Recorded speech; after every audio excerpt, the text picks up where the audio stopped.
আমার গাড়ি সাহেব ভাইরা এসেছেন, সুমধুর উড়ানের পাখিরা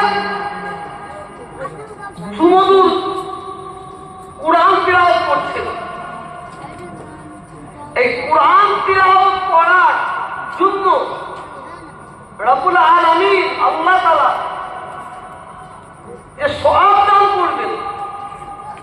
আজকে আমরা যারা বসে বসে কোরআন তিলাওয়াত শুনছি, অনেকে কোরআন পড়তে আমরা জানি না, কিন্তু আমরা বসে বসে কোরআন তিলাওয়াতটা মনোযোগ দিয়ে শুনছি। অর্থাৎ কোরআন তিলাওয়াত যিনি করছেন,